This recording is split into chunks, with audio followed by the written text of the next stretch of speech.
les dirigeants représentant le peuple frère du Niger ont été pratiquement interdits d'accès au siège des Nations Unies. Le Burkina Faso condamne fermement cette manœuvre sordide qui relève de pratiques moyenâgeuses. Cela ne peut évidemment se faire que par des esprits en perte de valeurs essentielles pour toute vie harmonieuse en société. De ce fait, nous renchérissons pour dire que l'ONU ne doit en aucun cas être un instrument dans les mains d'un quelconque pays.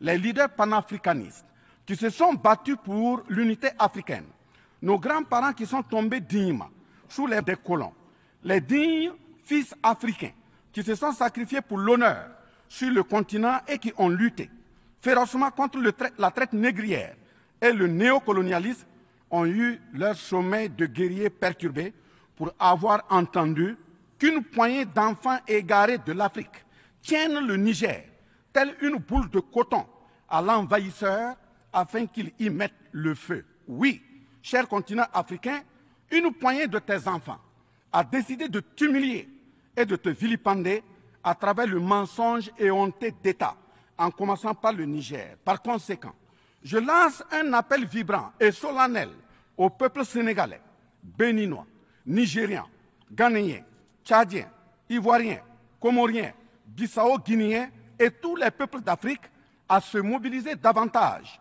dans la fraternité et la solidarité africaine afin d'éviter que les impérialistes mettent le feu au Niger, comme le cas de la Libye.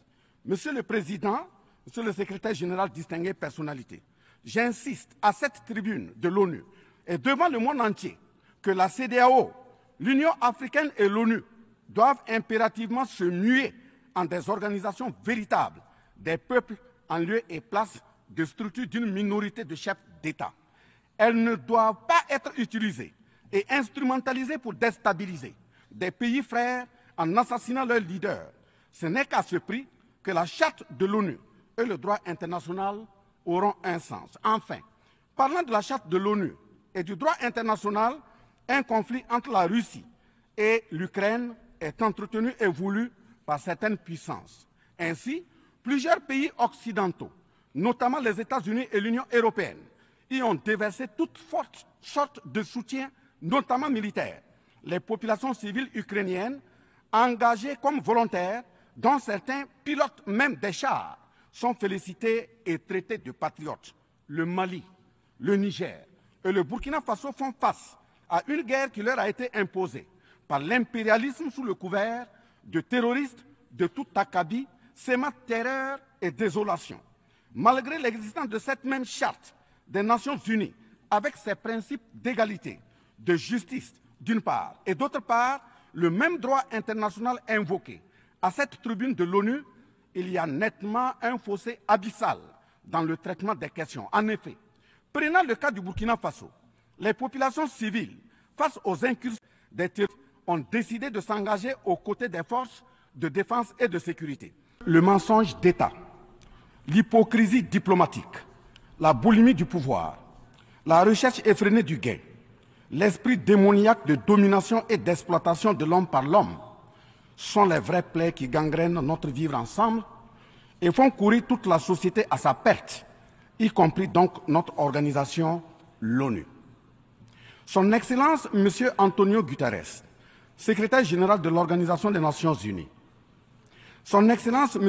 Joe Biden, président des États-Unis, Son Excellence, M. Denis Francis, représentant permanent de la Trinité et Tobago auprès des Nations Unies, élu président de la 78e session de l'Assemblée générale, Son Excellence, M. Luis Inácio Lula da Silva, président de la République fédérative du Brésil, permettez-moi de reprendre ici des parties de vos propos, discours respectifs prononcés à cette même tribune à l'ouverture de cette 78e session. Primo, je cite, « Nous sommes dans un monde sans dessus-dessous.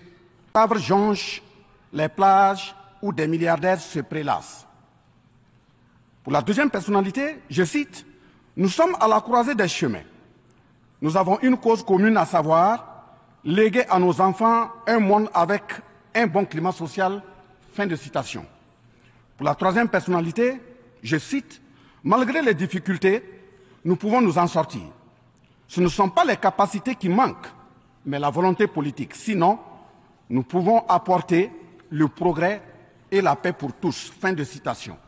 Pour la quatrième personnalité, je cite, « Il y a dissonance entre les discours et les pratiques, les faits.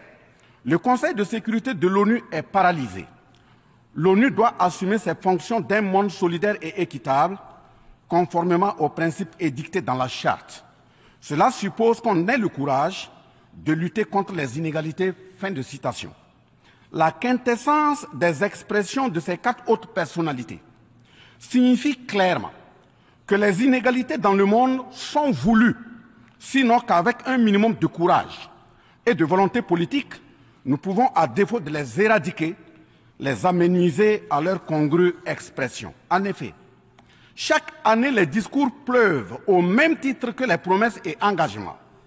Les preuves de la dissonance entre les discours et les faits sur ces questions de principes contenus dans la Charte de l'ONU, dont la justice, l'égalité, la dignité, l'intégrité, le droit à l'autodétermination, la souveraineté des États, l'inviolabilité du territoire et le respect du droit international sont ce qui se passe en Libye, dans le Sahel précisément sur le Niger et sur la crise entre la Russie et l'Ukraine. D'abord, en Libye, suite à cette catastrophe diluvienne, des milliers de voix ont été fauchées, des milliers de vies donc ont été fauchées.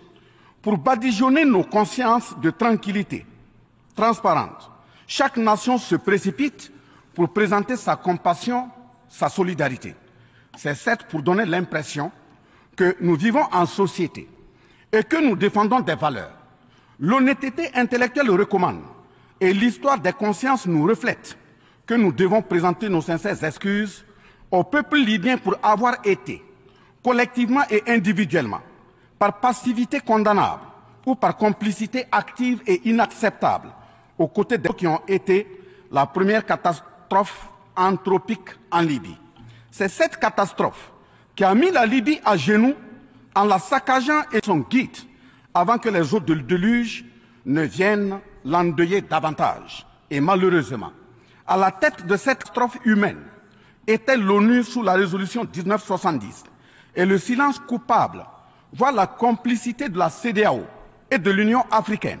C'est la France de Nicolas Sarkozy en tête a le guide libyen, le colonel Mouammar Kadhafi, le 20 octobre 2011.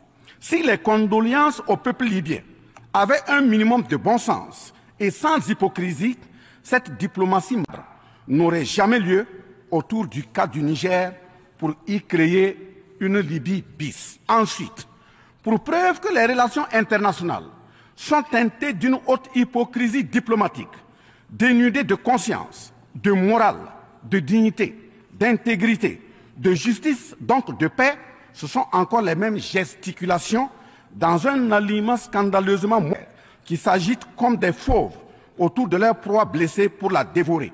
Aujourd'hui, nous avons fait le constat malheureux que, contrairement au discours de profession de bonne foi prononcé à cette tribune de l'ONU, invitant au respect de la Charte de l'ONU et du droit international, les dirigeants représentant le peuple frère du Niger ont été pratiquement interdits d'accès au siège des Nations Unies.